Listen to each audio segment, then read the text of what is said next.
Donc, parfois, lorsque vous arrivez à faire un rapport de laboratoire, vous devez mettre des tableaux de résultats. Vous avez souvent tendance à faire vos tableaux de résultats à l'intérieur de Word, mais ce qui peut être utile, c'est de les faire plutôt à l'intérieur d'Excel, parce que les valeurs que vous allez inscrire, vous allez pouvoir les utiliser pour faire votre graphique ou encore faire du traitement de données à l'intérieur, faire des calculs. Donc, ça peut être intéressant de les faire directement à l'intérieur de Excel au départ pour être capable d'utiliser l'heure au lieu d'avoir à les réinscrire là, plus tard. Donc, lorsqu'on fait un tableau, c'est simple, c'est sûr, c'est des lignes puis des colonnes, mais quelques fonctionnalités là, qui peuvent être intéressantes pour vous là, pour rendre votre travail plus efficace. Là. Donc, si je prends un exemple pour un budget, par exemple, je vais me faire une première colonne que je vais laisser libre parce que je vais faire une numérotation tout à l'heure. Ici, je vais marquer budget, pas budget, je vais marquer montant avant taxe. La deuxième colonne, je vais marquer TPS, ensuite de ça, TVQ. Et la quatrième colonne, je vais marquer montant après le montant total après taxe.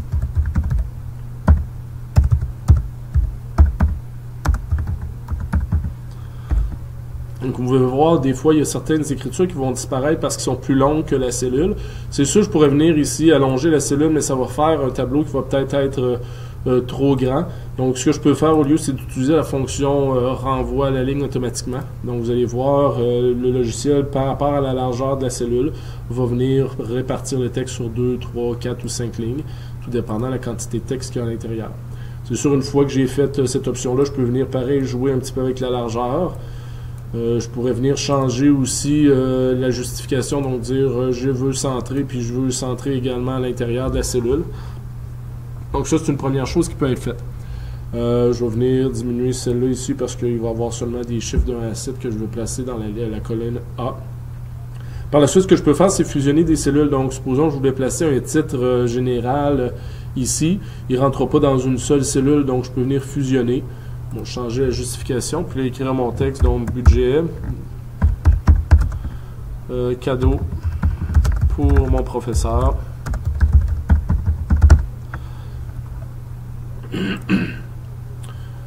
Par la suite, bon, si je trouve que le caractère est trop petit, je pourrais venir sélectionner. Moi, c'est ce que je fais souvent, je viens sélectionner la totalité des cellules. Donc, ce que j'ai fait, je suis venu dans le coin supérieur gauche ici, j'ai cliqué dessus. Toutes les cellules vont être sélectionnées, à moins que je veuille des grosseurs de caractères différents. Puis là, ben, je vais pouvoir venir ici augmenter mon caractère. Donc, je vais élargir encore celle-là ici. TPS, TVQ aussi un petit peu. Et voilà, au niveau des dimensions des cellules.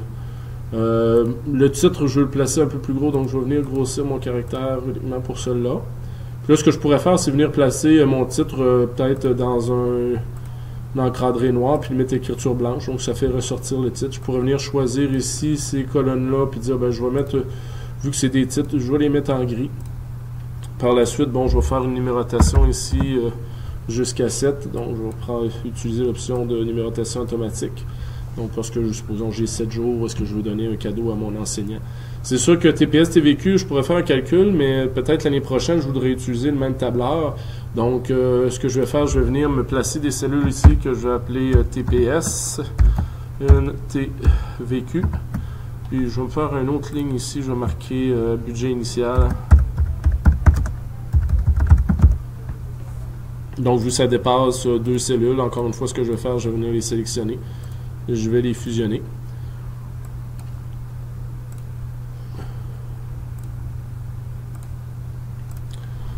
Donc là, je pourrais venir sur mon tableau ici, venir faire choisir les options au niveau de mettre un quadrillage. Pour la suite. Donc ça, c'est vraiment de l'esthétisme, à vous autres à choisir un petit peu. Donc moi, j'aime définir les zones un peu dans lesquelles je vais inscrire des valeurs avec soit des lignes plus larges ou plus minces. Donc ça, c'est un choix. Vu ici que c'est un titre, je vais le griser également. Changer la justification.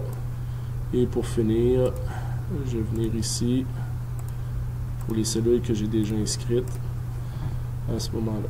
Ici, ce que je vais me faire un autre encadré. Ça va être tout à l'heure, plus tard, peut-être avoir une somme totale qui va se faire un calcul qui me permettrait d'avoir un montant total qui va apparaître. Et en dessous, ben, je vais mettre deux autres cellules pour de l'information que je trouve pertinente. Donc, mon montant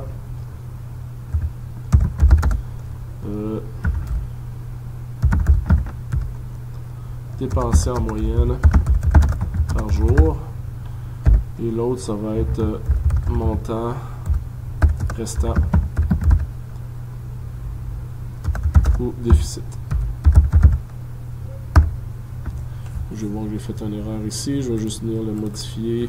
Donc, je vais venir choisir mes cellules encore une fois pour les fusionner pour que l'information tienne dans une seule cellule. Je vais changer la justification. Je vais le griser avec le pourtour. Même chose pour les deux cellules dans lesquelles je vais inscrire des valeurs. Donc là, mon tableau est fini. Il va me rester à rentrer certaines valeurs à l'intérieur. D'autres choses qui peuvent être intéressantes dans son utilisation, c'est que je sais ici, ça va tout être des montants en argent. Donc ce que je peux faire, c'est sélectionner cette plage-là, puis dire ici dans le nombre, est-ce que ce que je veux, ben, c'est monétaire. Donc il y a d'autres possibilités aussi. Les autres valeurs sont ici qu'on pourrait mettre. Donc si on était scientifique, 10 exposant quelque chose, on pourrait l'inscrire. Par la suite, ici aussi, ça va être un montant. TPS DVQ, ben, c'est des pourcentages.